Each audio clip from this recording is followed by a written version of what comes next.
One more time, let's do that. Good evening, everyone. There we go, thank you. We're going to wait just a little while for people to get here because of traffic and things, so 5 minutes, 7 minutes or so. Okay, thank you for your patience.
Good evening, everyone. It's great to see you. Thank you very much for coming tonight. And as you know, we are here today for a public lecture by Dr. Jon Pahl on the life, controversies, and legacy of the Muslim preacher and scholar Fethullah Gülen. So before starting, I would like to thank President Guy Levin and the Lutheran Seminary for opening their doors graciously and making it possible to have the lecture here.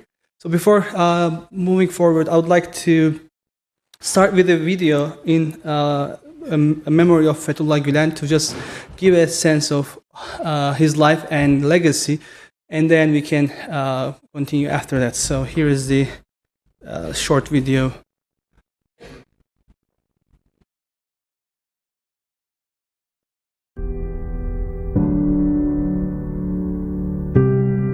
Life is a journey in pursuit of the brightest stars.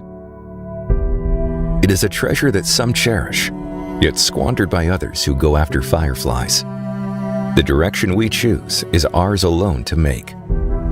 Fethullah Gülen, the Islamic scholar, author, and poet, chose to seek the stars, and so has passed his life continually seeking the brightest and leading the masses in that direction. Fethullah Gülen said, "Those who pursue high purposes and take action to accomplish them remain alive." His entire life stands as a powerful testimony of his words. Those who hold the holy grail of hope in their hands should fashion the hearts of generations with lofty goals and guide them to the paths leading to the fountain of revival. Guided by the Quran and the Prophet Muhammad's example, peace be upon him, Gülen urged tens of thousands to cherish this treasure of life, to live fully, and to breathe life into others, not to squander the precious gift they've been given. Throughout history, each scholar has drawn unique insights from the tradition, developing distinct approaches to engage with the world. Hizmet, serving God through serving humankind, became the guiding principle Gülen derived from the Prophet's heritage, a blueprint tailored to meet the needs of our age. Born in 1938 into a tumultuous world in a far corner of Turkey, Gülen grew up in a poor yet devout family, one filled with love and a commitment to spiritual excellence. Despite the harsh economic conditions and the political persecution faced by the faithful under the ruling regime, his family immersed themselves in Islamic knowledge and devotion. Deeply inspired by his parents' commitment to faith, and having been tutored by some of the notable religious scholars of the time, Gülen quickly emerged as an influential preacher with scholarly authority in Islamic sciences. In the 1960s and 70s, his heartfelt sermons, evocative of the time of the Prophet, drew a growing nationwide following. What truly set him apart, however, was his emphasis on education and dialogue. "We must wed the mind with the heart," Gülen said, encouraging scientific exploration of nature and the cosmos with a spirit of awe and wisdom, while also calling for self-discovery rooted in honest faith and practice. Gülen's efforts and compelling teaching gave rise to what is now known as Hizmet, a global educational movement whose volunteers have established hundreds of schools across the world. Through extensive outreach programs, Hizmet has connected with diverse communities of faith, culture, and race, demonstrating that peaceful coexistence is always possible despite our differences. In response to Gülen's emphasis on charitable work and economic solidarity, the movement actively works to alleviate poverty, particularly in underprivileged nations, by providing relief through hospitals, health clinics, and the construction of water wells. Gülen was famously known for his unwavering stance against violence, radicalism, and the exploitation of religion, especially Islam, for political gain. Despite his dedication to these values, he was perceived as a threat by the ruling elite of Turkey, who ultimately forced him into exile, never to return. Like many luminaries before him, Gülen faced repercussions for the ideals he championed. After a life of service dedicated to humanity, Gülen passed away in Pennsylvania, USA on October 20th, 2024. Despite spending his last 25 years in exile, his message of peaceful coexistence continued to thrive and gain acceptance worldwide. Following in the footsteps of scholarly giants of the past, he taught until his final days, fostering dialogue across different walks of life, between secular and religious communities, East and West, science and faith. Now on the path to the stars and having returned to the beloved, his legacy continues to inspire a commitment to peaceful coexistence and service to humanity, principles that resonate powerfully in today's polarized world.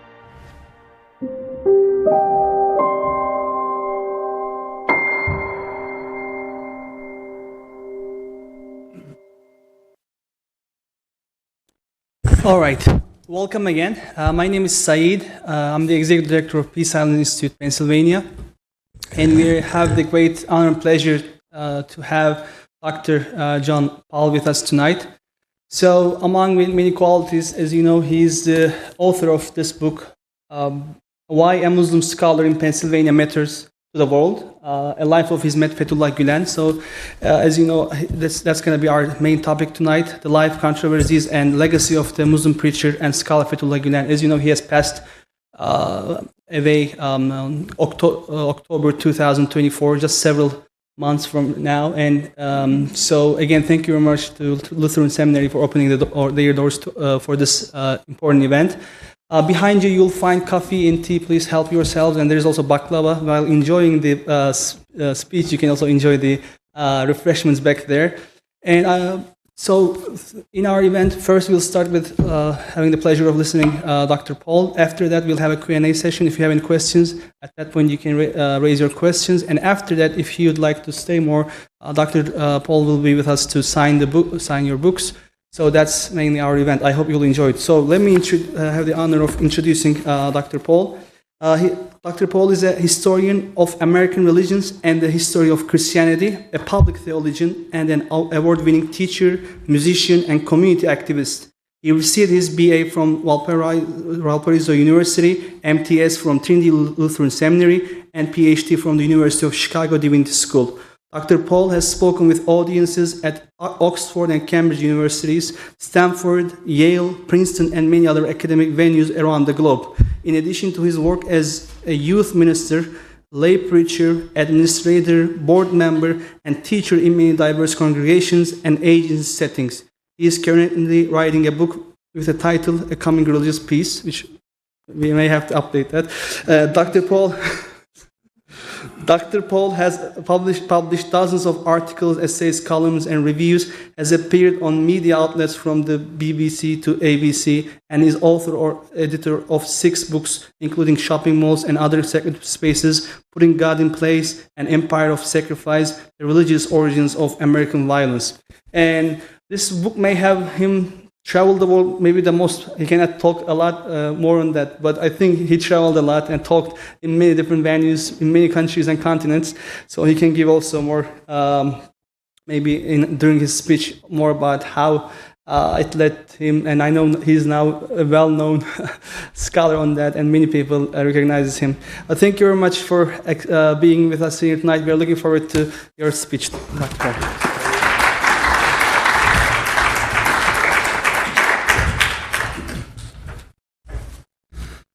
Bismillah al-Rahman al-Rahim, in the name of God, the most merciful, most compassionate.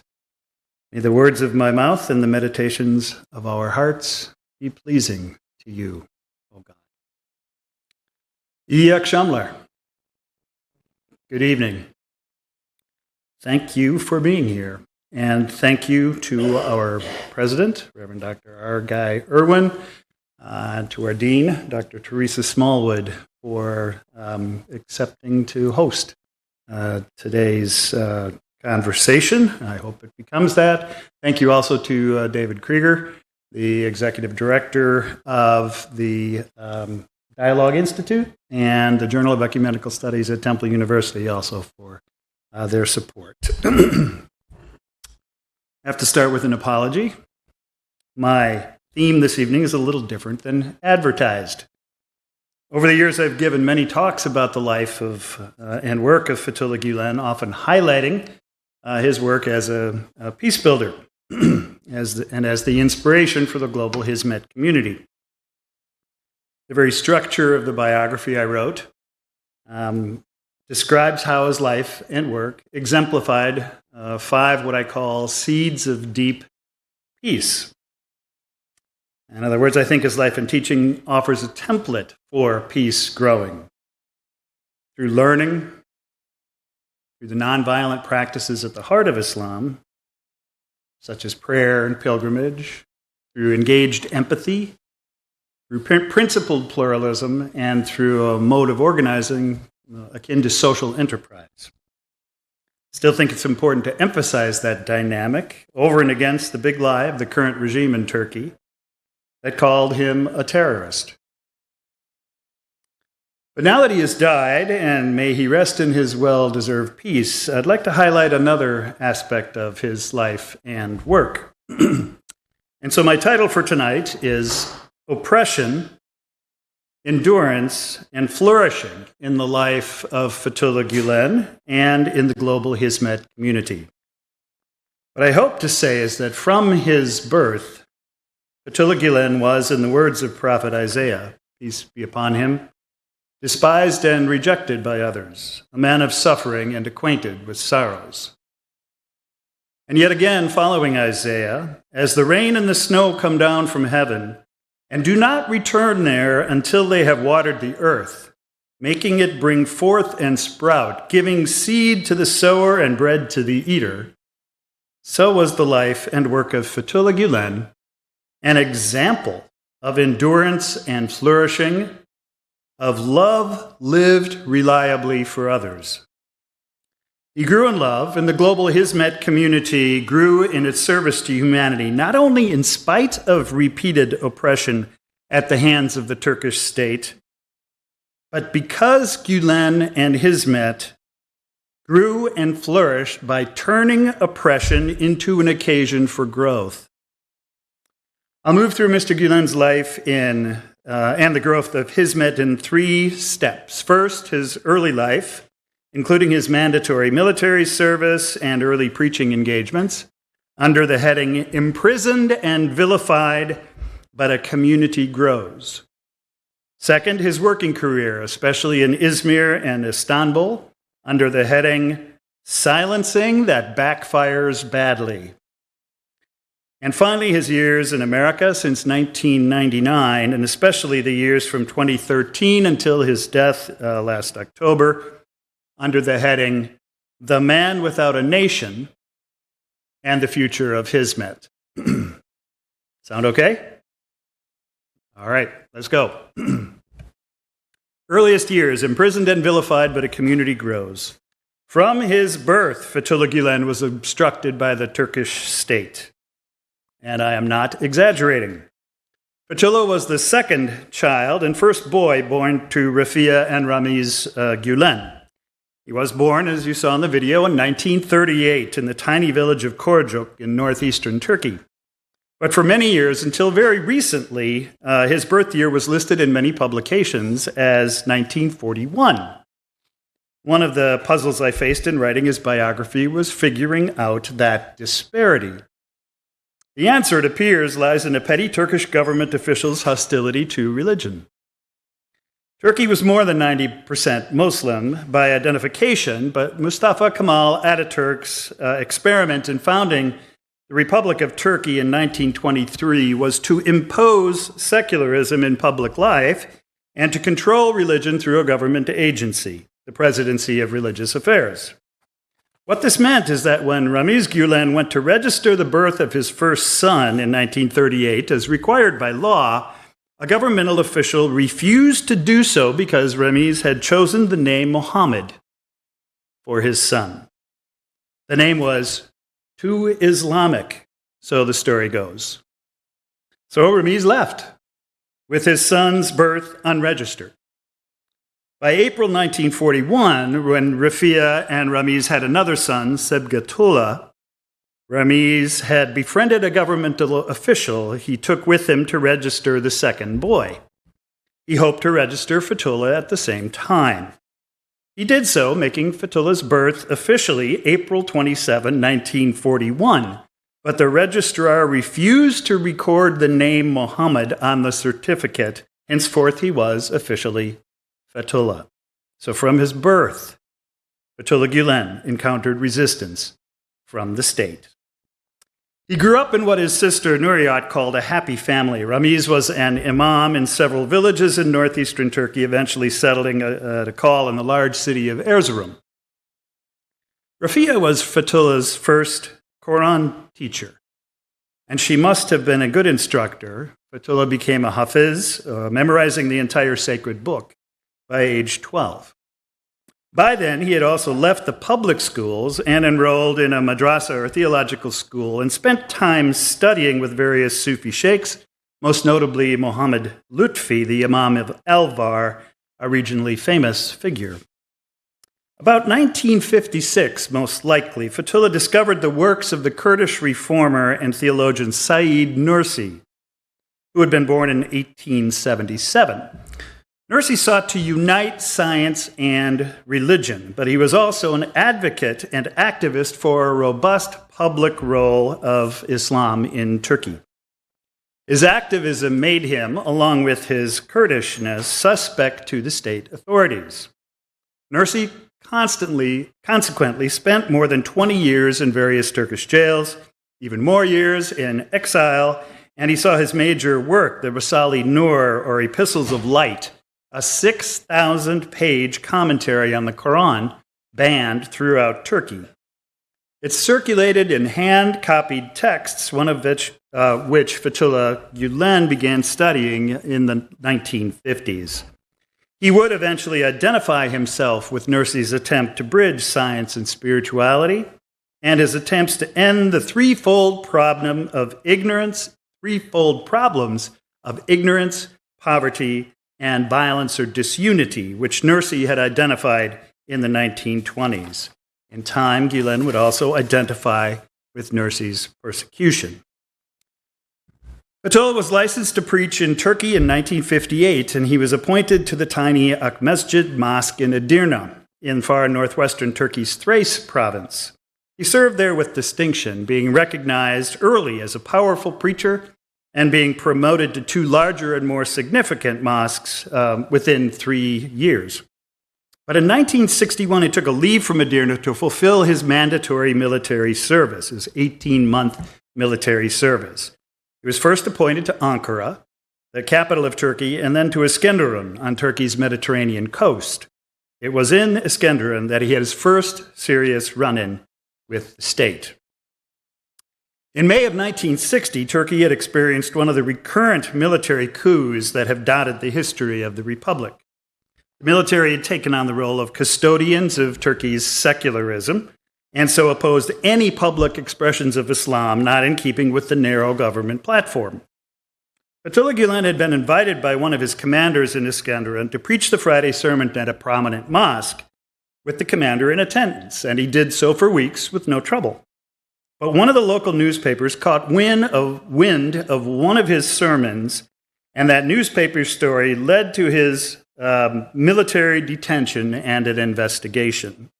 It was a pattern that would happen repeatedly in his life. Something he said that people hadn't heard became the basis for charges by people who didn't really know him. He was released after 10 days, but it had taken a toll on the young man. He requested and received a leave of absence for exhaustion, which he spent mostly at the family home in Erzurum, before returning and completing his military service in Iskenderun.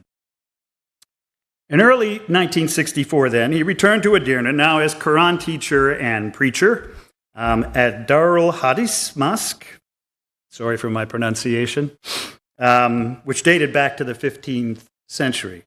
By now, he had earned a reputation. Within 6 months of returning to Edirne, he was once again arrested, now on the serious charges of undermining secularism. The trial was a comedy of witnesses claiming that Gülen was a revolutionary, had incited violence, saying what the prosecution wanted to hear. Gülen spoke in his own defense, asserting that many in the courtroom had heard him preach on behalf of peace, harmony, and safety, and that it does not become Muslims to incite disorder. When many of the government witnesses were caught in contradictions, Gülen was acquitted and released, but he was now clearly in the government's crosshairs. The reasons for the government's concern point to a dynamic that would also be a repeated part of his life. He was growing in popularity, especially among young people. He was still in his mid-20s, and Turks wanted to hear what he had to say, so much so that he was invited on a 20-day preaching and teaching tour of various Anatolian mosques in late 1965. By the time he was appointed as teacher and preacher at Kastana Pazara Mosque and school in the cosmopolitan city of Izmir, he was on a watch list. But he had also made some friends in high places, notably Yashar Tunagur, a high-ranking deputy in the Office of Religious Affairs. It was in Izmir that the Hizmet movement took on its discernible features, gathering small groups of business and civic leaders together in informal study circles, or for sobetler, for conversations. Gülen began inspiring individuals to build on Said Nursi's attempt to solve the problem of ignorance through scientific and spiritual education, to solve the problem of poverty through wealth generation for the common good, and to solve the problem of violence through dialogue toward mutual understanding and cooperation. That vision for a civil society movement growing out of Islam proved attractive to small business leaders in Izmir. They established a nonprofit foundation and then several dedicated to education. They began building and buying dormitories, think YMCA-like safe houses for devout Anatolian youth moving from the country to universities to study. Some of Gülen's students began tutoring high schoolers, setting up big brother and big sister relationships, a dynamic that continued throughout the movement. And they began planning for schools, a vision that would eventuate in the founding of the Yamanlar in Izmir and Fatih in Istanbul in 1982. By the time Gülen would leave Turkey for the last time in 1999, the number of tutoring centers and schools, from nursery schools to universities, had grown to the thousands across Turkey, Central Asia, Australia, Europe, and the United States. And yet on 12 March 1971, what became known as the coup by memorandum, rocked Turkey's stability yet again. A group of military leaders, understandably upset at widespread political violence from communist and Islamist groups, at strikes by labor unions, and at unrest on college campuses that had largely brought instruction to a halt, imposed a series of measures that led to the resignation of the Prime Minister Süleyman Demirel. A spate of arrests followed, mostly of leftist agitators, but also of some Muslim leaders. Fethullah Gülen was among them. He was charged with violating Article 163 of the Turkey Criminal Code, Law Number 165, which, according to legal scholar James Harrington, prescribed carrying out propaganda to undermine the secular Turkish state and replace it with a religious one. Gülen was imprisoned in Izmir for 6.5 months, eventually released on house arrest and not exonerated until a general amnesty was granted 3 years later. As I put it in the biography, quote, "The uncertainty over those 3 years foreshadowed what would be ongoing difficulties for Fethullah Gülen. Ironically, however, it would also be a time of growth for what became the Hizmet movement. The growth came despite, and in some ways, perhaps because of, the persecution of the one they now called Hoca Efendi, honored teacher. That growth happened because Fethullah Gülen articulated for Turkish Muslims the reality of the suffering many of them had experienced. He also offered them, as the Buddha had once offered in his own milieu, a way out of that suffering." End quote. That engaged empathy, as I call it, was the heart of the growing Hizmet movement, and along with its educational enterprises, would grow in influence throughout the remainder of Fethullah Gülen's working career in Turkey. So we turn to part 2, working career, silencing that backfired badly. The 1970s were brutal in Turkish history. The coup by memorandum did not quell factional violence, and the government remained unstable and ineffective. In 1978 alone, more than 1,200 political assassinations were recorded. Many more happened over the course of the decade than made it into the official records. And yet the Hizmet community grew dramatically.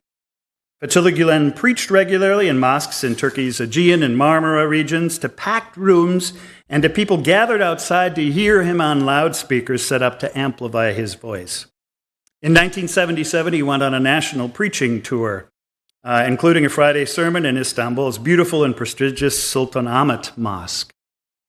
Prime Minister Süleyman Demirel, who had regained that role, was in attendance, along with other political and civil society leaders. In that same year, Gülen also visited Germany, traveling to meet with Turkish guest workers in diaspora. In town after town in Turkey, foundations with trustees were established to build dormitories and soon schools, to establishing tutoring networks and soon tutoring companies, to set up scholarship funds for students, and to build summer camps, an initiative that Gülen first instituted outside of Izmir. These startups, for that is what they were accompanied by the flourishing of small businesses run by individuals inspired by Gülen: furniture, tile, and flooring manufacturers, heavy construction companies, bakeries, and more, in which profits consistent with the prophets was the maxim: wealth generated for the common good, not just for individual greed. And across Turkey, small group reading circles gathered to discuss Gülen's sermons, now circulated in audio tapes, to read Nursi, and to study how the Quran and Islamic faith related to modern everyday life. And yet the suffering that riddled Turkish society was never far from Gülen's teaching and preaching. He became known as the crying Hoca, the crying teacher, for the frequent tears he shed while delivering his learned and wide-ranging sermons. People responded by crying along with him. Ahmet Tekin, a small businessman from Bornova, often heard him during these years. When Hoca Effendi would start praying, Tekin recalled in an interview I did with him in 2015, there would be an orchestra of crying. It was like you could see the angels behind him, he added with a touch of hyperbole. More specifically, the mosque was so full people couldn't prostrate. We'd bump into each other's feet. Just when Hoca Effendi would say, Allahu Akbar, the sobbing would start. When he'd go from ayat to ayat, from verse to verse, the sobbing would not stop. Now, when I first learned about this feature of Gülen's preaching, I was suspicious. What does it mean to cry in public and to inspire sobbing in a congregation? I worried about manipulation. Was he playing on people's emotions? Ezra Koshar, a teacher and administrator in Hizmet schools, helped me to understand in another interview I did with her. I was wondering, she began, why was he crying? Eventually, she went on, it became easy for me to understand. He was crying over the situation of Islam in the world. We are behind in every subject. As humans, we are failing God by not being servants, hizmetçiler, of God. End quote. Koshar recalled for me a teacher she remembered from her youth in Ankara. This teacher was filled with hatred, she said. Unlike her, she continued, Hoca Effendi was not angry, but his sermons were filled with compassion and love. And he began with self-critical awareness. Look at ourselves, Koshar paraphrased Gülen. And rather than blaming others, look at ourselves. Why are we here? That positive approach, focused on living a life of purpose through Socratic inquiry, was what drew her to Hizmet. And it did many others in the 1970s. But the government continued to be unstable, and on September 12, 1980, another military coup, this time by tanks, not memoranda, occurred. An arrest warrant was filed for Gülen and a military regime installed. Eventually, as many as 100,000 were arrested, 2,000 faced the death penalty, since abolished in Turkey, and 50 were hanged. But Fethullah Gülen was not among them. Nobody knew where he was staying, recalled his brother Sibghatullah. Gülen would not preach in public for another 6 years, a silencing of his voice by the military regime that would backfire badly. Because, in fact, it was well known where Gülen resided, on the 5th top floor of a dormitory built in Istanbul. He taught there regularly, and he met with businessmen and women from all over Turkey. By now, he had friends in the police and judiciary. Despite being under surveillance, if a raid was pending, he would usually get a call, go down the back stairs, and head to Erzurum, where his brother had a safe house unknown to authorities, or to Antalya, staying with friends, or to Izmir, where his mother had taken up residence after the death of Ramiz in 1974. It was a strange bit of political theater, but it also strained the now 42-year-old preacher, no doubt contributing to the emergence of diabetes and heart disease that would bother him for the rest of his life. Gülen's brother, Sibghatullah, recalled from this period that, quote, after the 1980 coup, he was on the wanted list. They put his pictures up everywhere with anarchists. They said he was going to create a government of Sharia. They said he was an enemy of the republic. But in his sermons, he'd always said that a republic was the best form of government. His brother knew what he preached, but what Gülen said did not matter when a big lie helped to generate a temporary stability in fractious Turkey. Fethullah himself remembered the period in a 1995 interview published in Sabah, the primary government news agency and now a source of continual disinformation about him. Quote, a newspaper column instigated action against me. It was one of my last sermons in Bornova. I talked about the Sharia al-Fitriya. God has two collections of laws. One, in the narrow sense, is the political laws of Islam.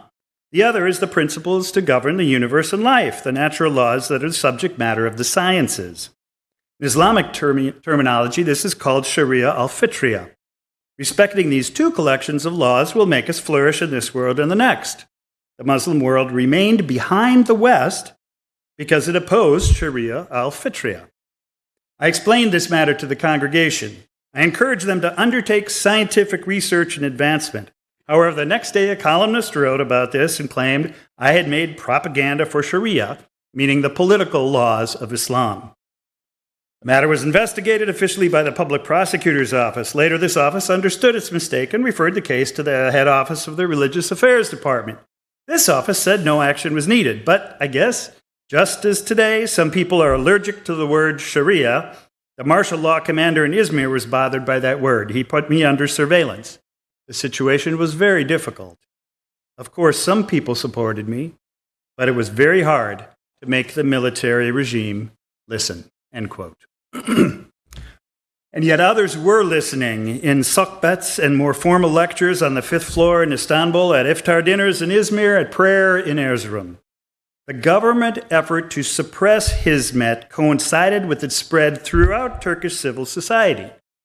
The magazine Sizinta, now published in English as The Fountain, and dedicated to exploring the relationship between spirituality and science, began in 1979.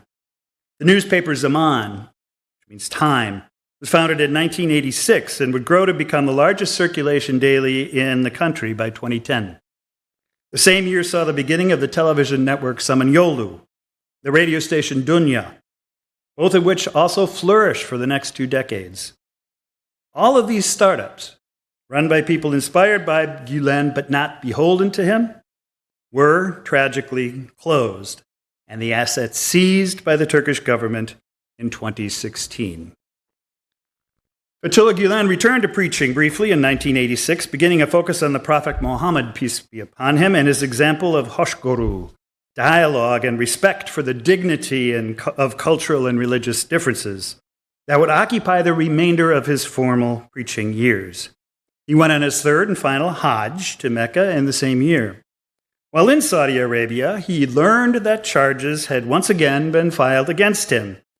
this time in association with 3 of his former students and associates who had been arrested in Diyarbakir in southeastern, mostly Kurdish Turkey. The 3 had been imprisoned on the charge that they were trying to establish a united Islamic Republic, an absurd charge. They were mostly trying to build a school. But Gülen, in an unfortunately all too common Turkish mode that ascribed guilt by even the most tenuous association, was linked to the 3 and an arrest warrant issued for him. The government of Saudi Arabia offered to harbor the now famous teacher, which would have changed the course of history in some fascinating ways had he accepted. But instead, he made his way back to Izmir, where he surrendered to authorities. He was tired of running. After making a brief statement, he was released. Shortly thereafter, the charges against him were dropped, as were eventually the absurd charges against his 3 associates. By 1989, when he finally returned to full-time preaching, he did so at a pace that eroded further the fragile health of the now 51-year-old man. Preaching usually on Fridays in Istanbul, including at Sultanahmet and Süleymaniye, and on Sunday in Izmir, at Hisar and Şadirvanaltı, huge sites. He also preached at Ankara's large Kocatepe Mosque, with room for 24,000, and Erzurum's Ulu Mosque, both in 1990. And yet resistance was growing now, not only from the state, but from political Islamists to Gülen's right, and still from secularist ideologues to his left, the 2 diametrically opposed ideological groups that Recep Tayyip Erdogan would eventually unite after 2013 by scapegoating Fethullah Gülen. Bomb threats became common. Death threats also targeted the preacher. Agents provocateurs would be planted by MIT, the Turkish CIA, to cause disorder among the massive crowds that gathered to hear him. And so, in a bold act of renunciation, he retired from preaching in 1991. He would continue to teach, lead prayer, deliver sermons to small groups, and meet with individuals for consultations, but his public role would, from that year, be consistently diminished. And yet, the Hizmet community continued to grow. The Journalists and Writers Foundation, a think tank to promote interreligious dialogue and debate in civil society, now with offices near the UN in New York City, was founded in 1994. Bank Asya, soon to become the largest Islamic finance bank in Turkey, was founded by friends of Gülen in 1996, and a lavish ceremony attended by Prime Minister Tansu Çiller and the mayor of Istanbul at the time, Recep Tayyip Erdogan. That bank, too, was closed by the Turkish government in 2016 and its assets seized.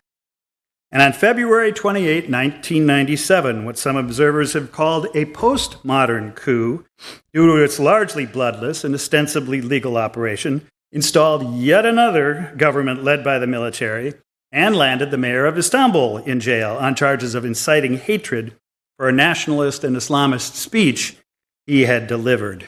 Erdogan would spend 4 months detained, and after his release, although officially banned from politics, he sought to rebuild his power base in a way that would co-opt and defang secularist opposition to his Islamist intent. He sought Fethullah Gülen's blessing and cooperation. But despite frequent reporting to the contrary, Gülen never allied himself with Erdogan's AKP. Although his life had been politicized for him, throughout his life, Gülen never endorsed a candidate or a party. Following Said Nursi's adage, in fact, he, quote, sought refuge in God from Satan and politics, end quote. But the same secularist forces that swept up Erdogan also targeted Gülen. Rumors swirled for months in 1989, 1988, and 1999 that an arrest warrant was pending. Gülen, now 60, was in increasingly fragile health. His cardiologist had moved to Pennsylvania and purchased land near Saylorsburg, where a summer camp and retreats had been held, with the increasing number of Turks immigrating to the U.S. for university study and work.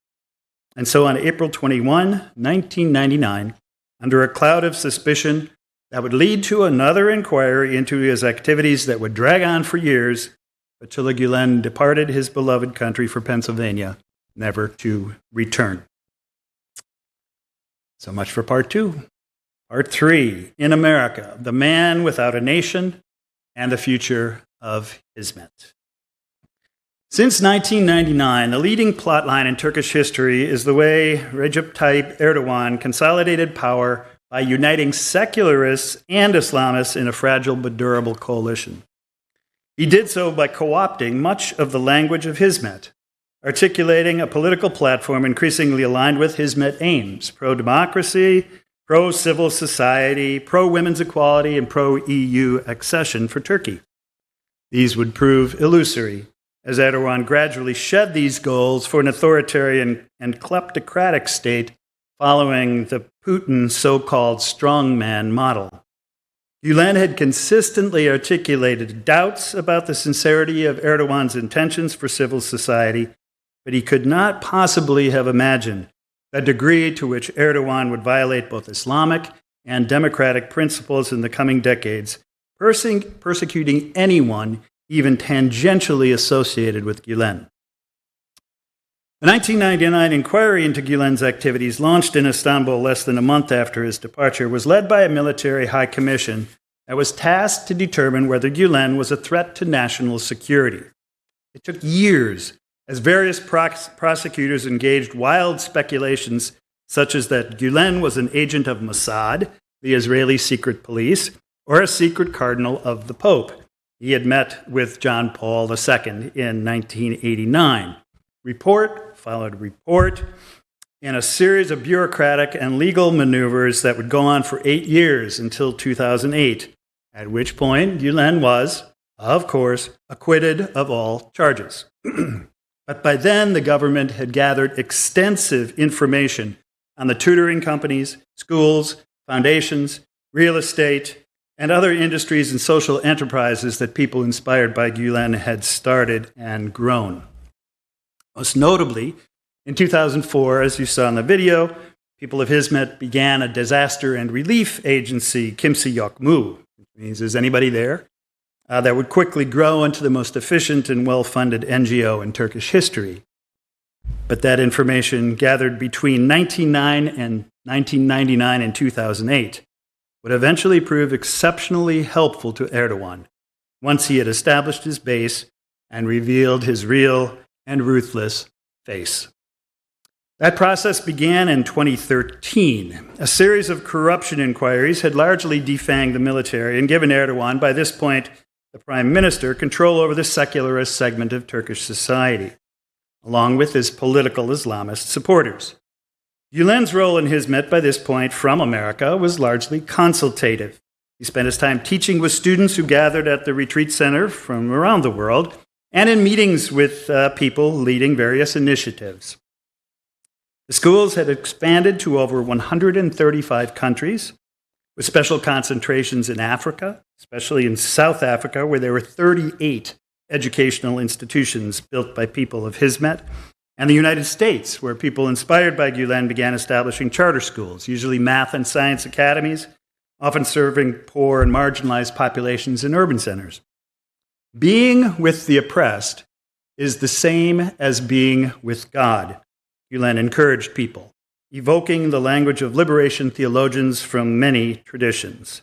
Houston was and is a notable location, and eventually home of the Gülen Institute, associated with Rice University. People inspired by Gülen also began sponsoring interreligious gatherings in settings all over the world, often iftar dinners or luncheon lectures at which dialogue between religious leaders, politicians, and civil society advocates took place to foster hoşgörü, mutual understanding. It was at an iftar dinner in Philadelphia in 2006 that I first became aware of Fethullah Gülen and the Hizmet community and started conversations with the Abi, the older brother of Bekir Aksoy, that were exceptionally helpful to me in my research. Thank you. But it was in 2013 that the new Turkish regime began to reveal its actual aims in ways that eventually unleashed horrific consequences for Gülen and Hizmet.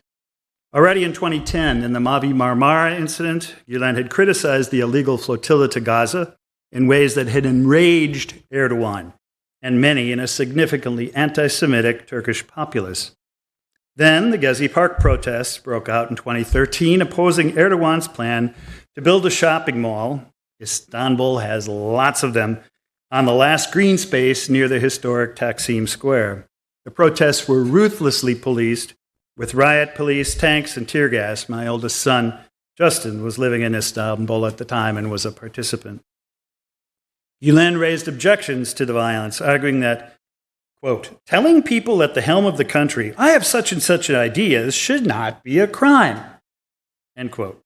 Such an objection further enraged Erdogan. Then in December 2013, things turned dramatically worse. Another corruption inquiry alleging and documenting rigged bids for state-given contracts, bribery, and money laundering, especially in trade with Iran in violation of international sanctions, and this has since been proven, led to the arrest of dozens of individuals, including the sons of 3 ministers in Erdogan's government. Then a second wave of indictments a week later implicated Erdogan's own sons, Bilal and Burak. But the indictments were never acted upon. Instead, Erdogan fired the police, government officials, and judges leading the inquiry, identifying them as participants in a deep state inspired and led by Fethullah Gülen. The conspiracy theorizing fit a well-established Turkish desire to assign blame for any woes besetting the country. The economy was slipping into recession. Gülen protested that he had nothing to do with the corruption inquiries from his rural Pennsylvania retreat.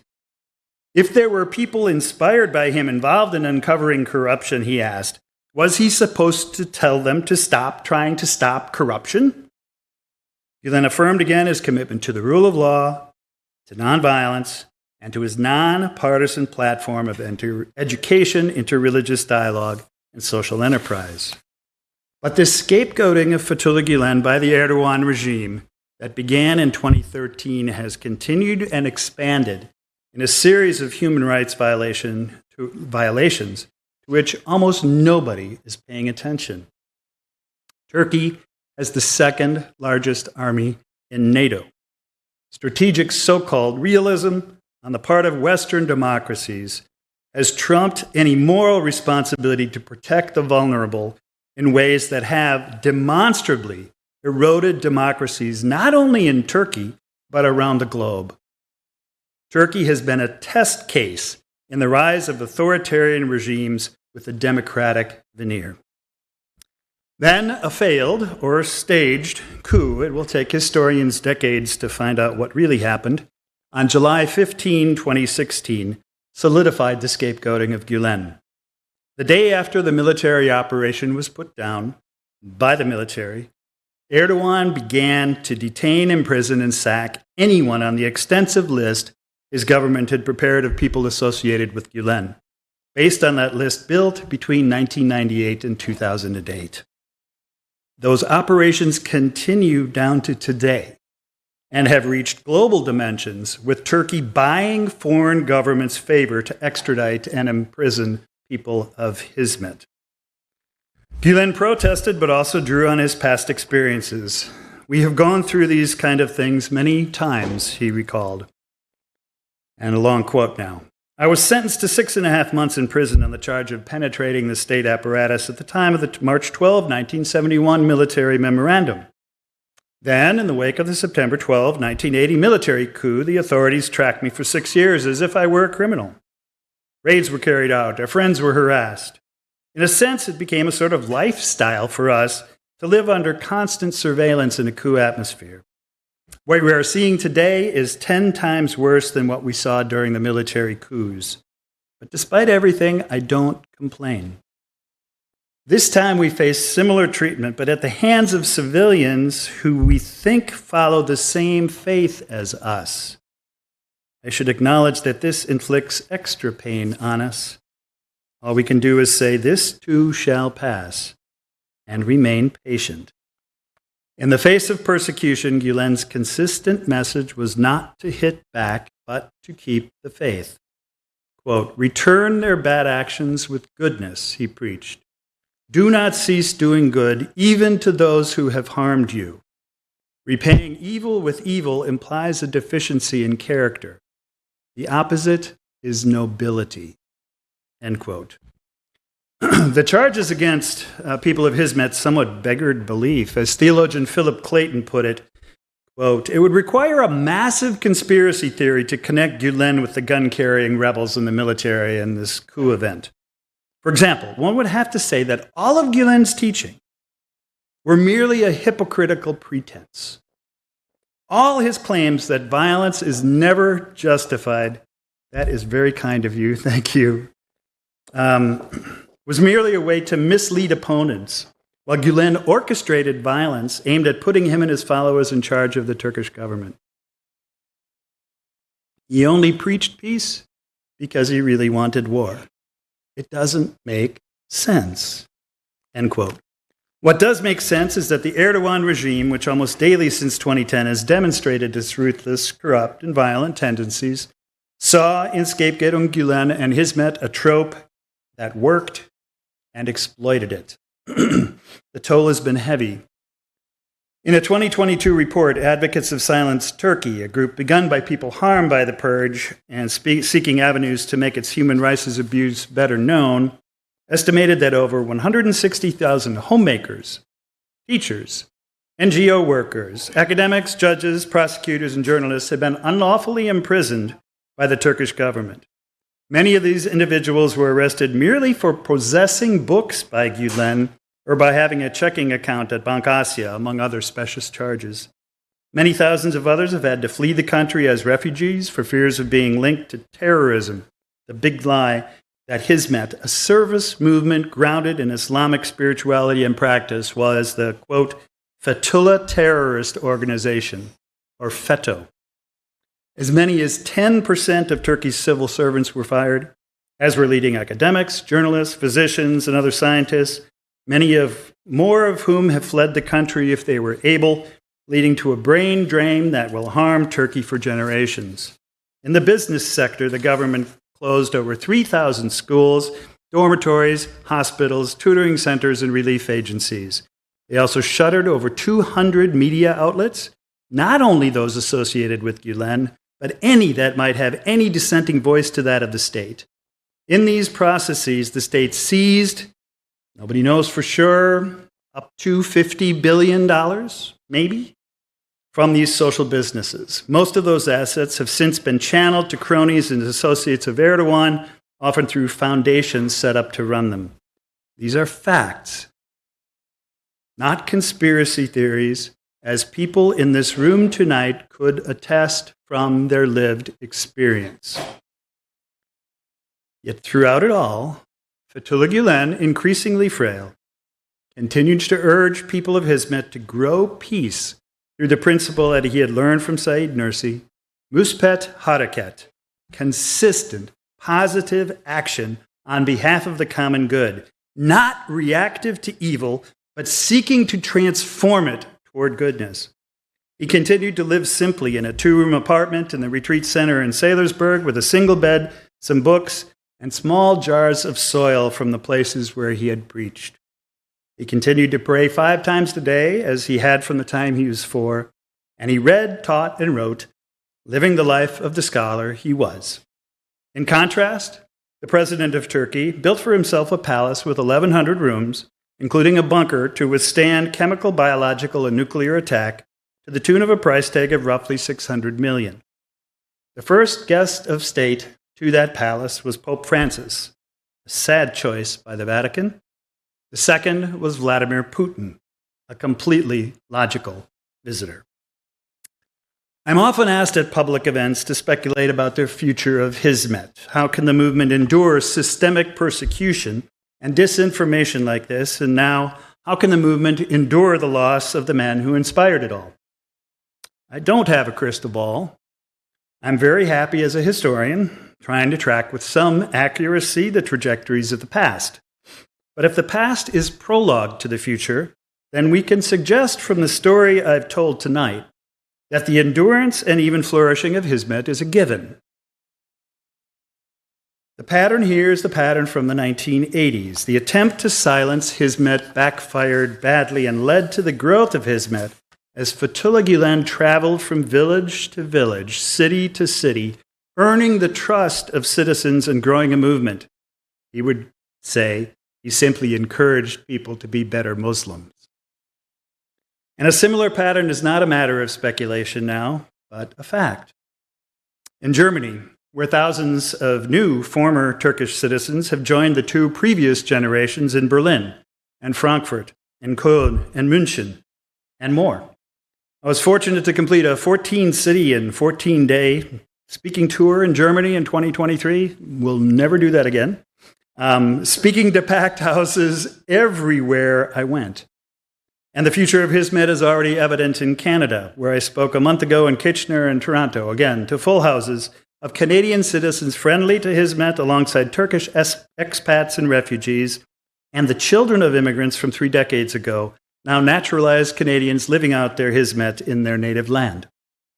And the pattern of rising from oppression is happening here in the U.S., where as many as 150 charter schools opened by people inspired by Fethullah Gülen continue to educate young people to fly with 2 wings, that is, to hold together science and spirituality as a path toward a future of flourishing. I don't have a crystal ball, but I have seen the future of Hizmet following Fethullah Gülen, and it's building on the pattern of the past. As oppression increases, the movement grows. The state-driven Turkish media thought they were slurring Fethullah Gülen when they noted repeatedly in source after source reporting on his death that Fethullah Gülen died a man without a nation. That slur is the key to the next generation of Hizmet's growth. Nationalism is, in fact, a dead end.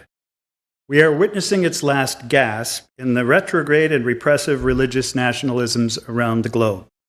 Orthodox nationalism in Russia, Buddhist nationalism in Myanmar, Hindu nationalism in India, Jewish nationalism in Israel, evangelical Catholic nationalism in the United States, and Muslim nationalism in Turkey. These narrow power bases are destined to fail. Our religious traditions have endured for millennia in contrast because they rest upon a truth that is not dependent upon the next market report or the next election cycle or the next human lifespan. They are grounded in eternity. That kind of truth, that source of peace, transcends any narrow vision of the nation and pulls us toward each other on the path that Fethullah Gülen and other peace growers have cultivated for us. I am happy to have been a modest voice in contributing to try to tell his story fairly, amidst the very real and determined opposition. But as Fethullah Gülen consistently preached, power resides in truth. Power built upon any other foundation is destined to fail. And Hizmet's power was found through the truth of prayer, of pilgrimage, and of the persistent practice of muspet harakat, positive action to educate future generations, to generate wealth for the common good, and to reduce violence and to promote mutual understanding and cooperation. It is through these ways of truth, those means of growing peace, that the future of Hizmet may be even brighter than the considerable light of the life of the individual who inspired it in the first place. Teşekkürler. Thank you very much.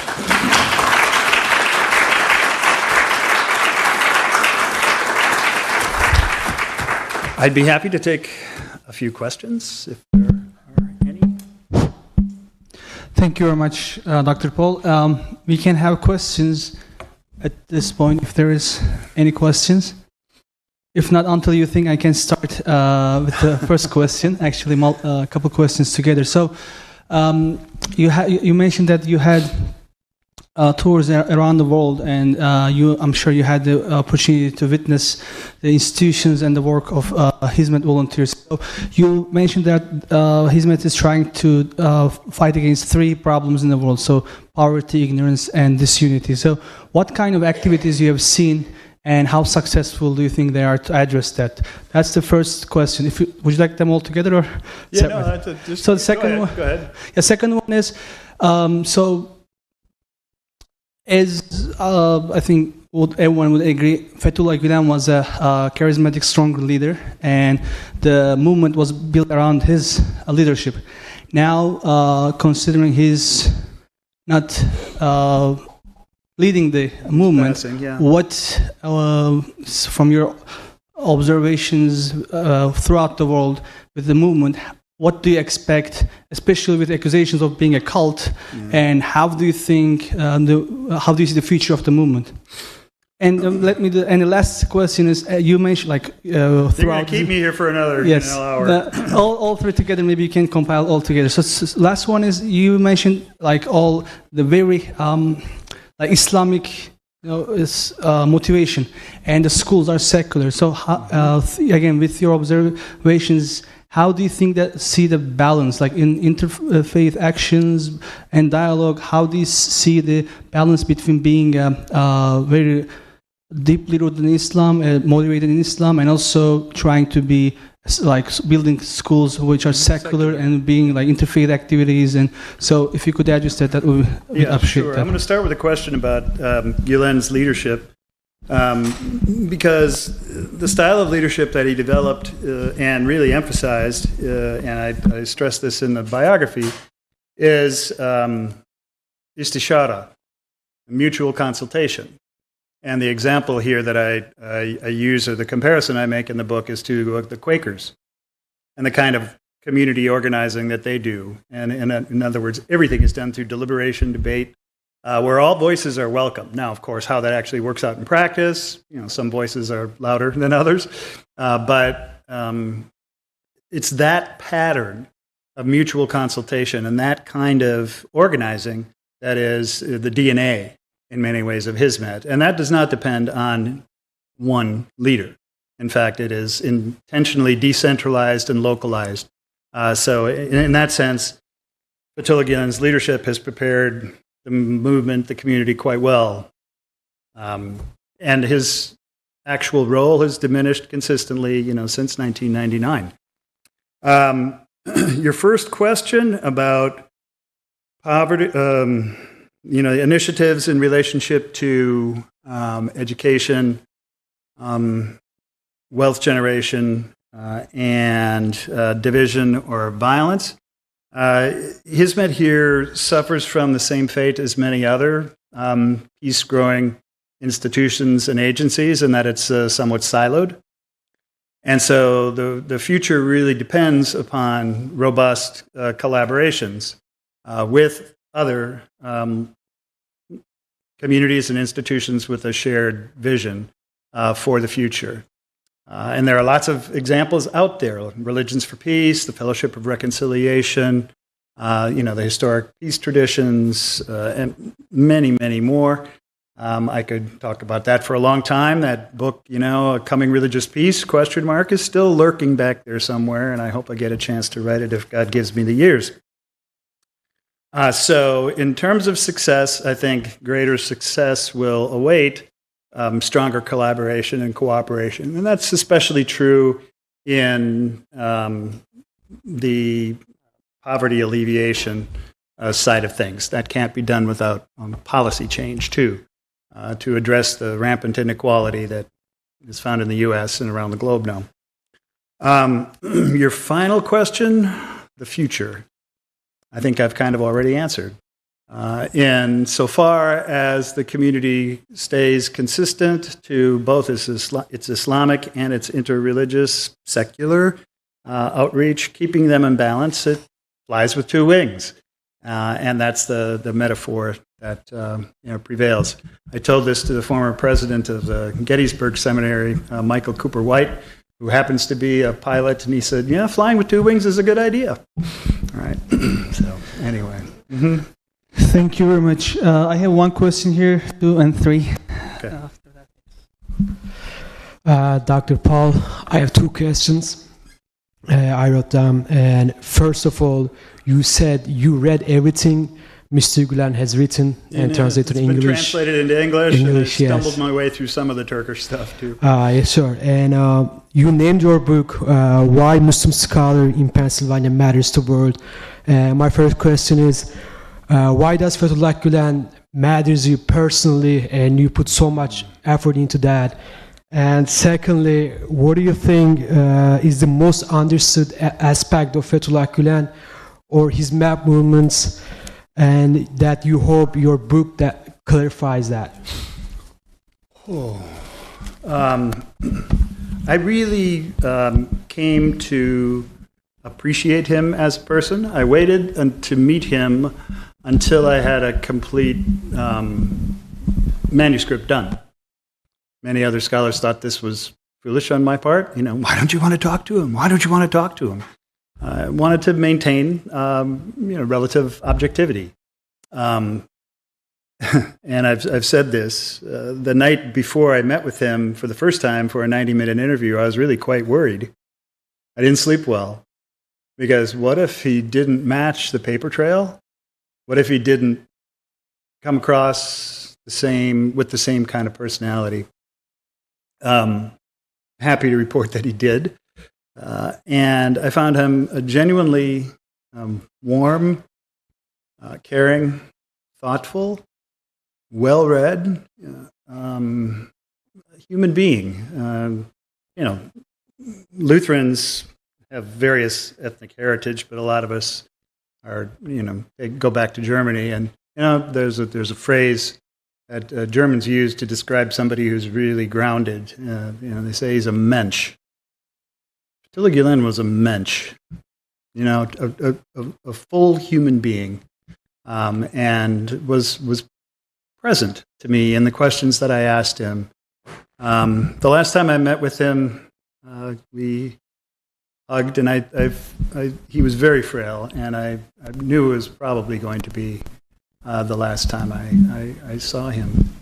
I can say, I don't say this in scholarly settings very often, but I came to love him. Yeah. So, and your second question? I'm sorry.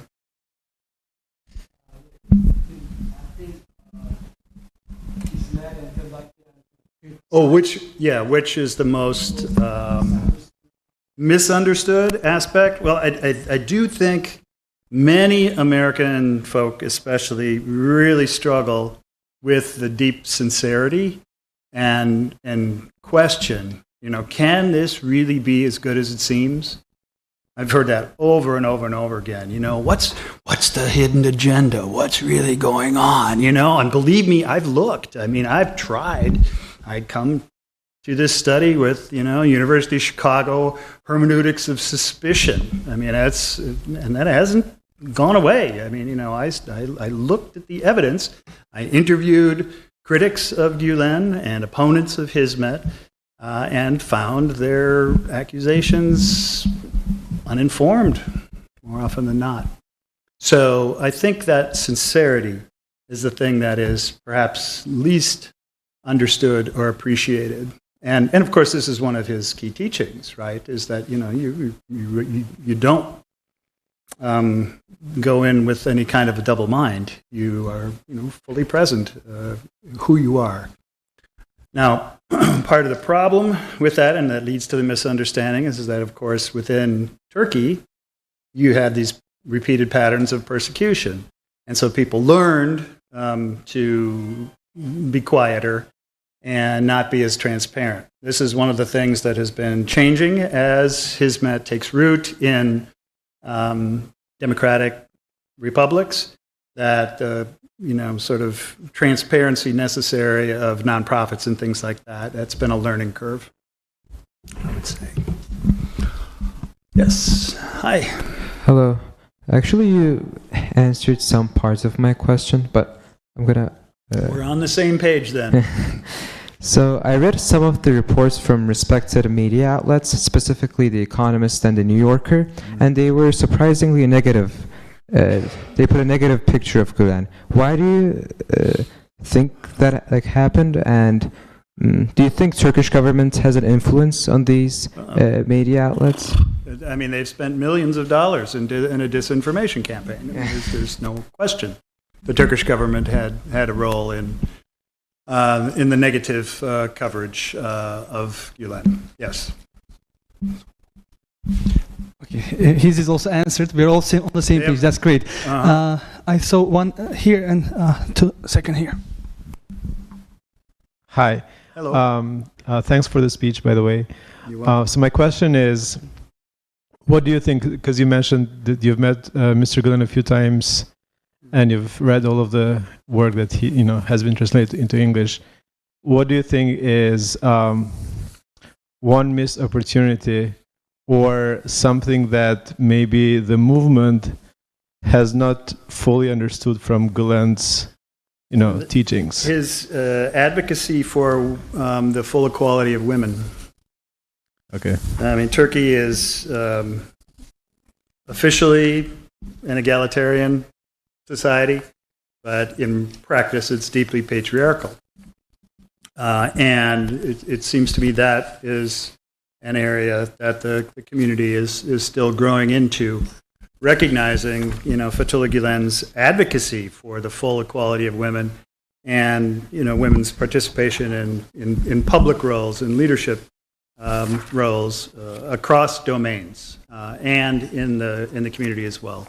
And again, this is changing as the Turkishness of the community lessens and as the movement becomes more German, more Norwegian, more American, Canadian around the globe, Australian, etc.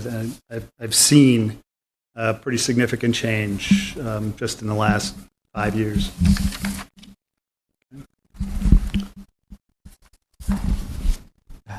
Hi, welcome. Hello. Oops. There it is. Yeah. Can you hear me? Yes. Yeah. Thank you for your speech. I just want to ask you you mentioned about the Hizmet movement, and you were mentioning about the 1998 when the oppression, if it is big, and then the Hizmet movement get more big and more growth, and now it has been like 12 years, like the Hizmet movement is under oppression, and a lot of people like phase 2 move to another countries, and a lot of struggling happening and challenging happening in Turkey. Mm-hmm. A lot of human rights violation happening. Yes. And in this sense, what do you say? Like Hizmet movement is gonna grow more, and what do you believe are the Hizmet movement's primary goals and objectives for the next decade?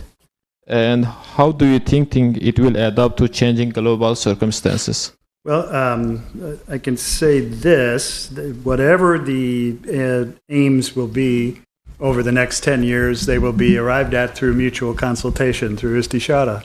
So through dialogue and debate. And I think the more robust that debate is, the more the different voices are included, the better for everyone. And yet I'm confident that pattern, that practice will continue. One of the things that we're talking about right now is doing an abridged version of the biography, like a magazine format, written at an 8th grade level. And we'll see if it comes about. It will depend on what happens in the mutual consultation, right, in the istishara.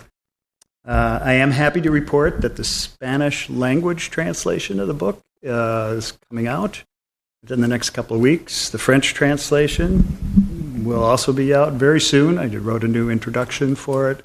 I believe it's in 14 languages now and translated, which is kind of amazing to me. And I received no profit from those translations. That's my Hizmet. Thank you very much. We may get one last question.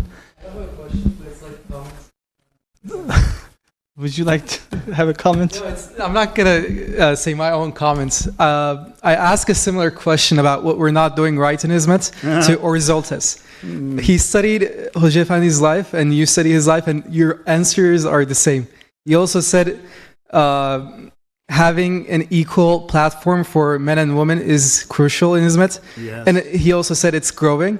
But it's funny that you both studied his life. Who is this? Ori? Ori's Oltes. Yeah, sure. And the same, you answered the same question with the same answer. So I just wanted to let you know. We did not plan that. Let me just say those are observations based on experience and study.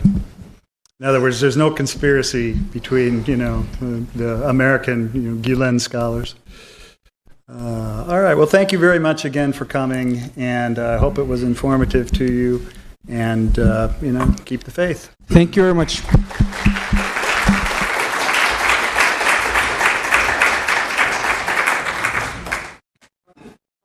Here, if you'd like to sign your books, he'll be here for some while, so you can come, have a conversation, and get your book signed. Okay.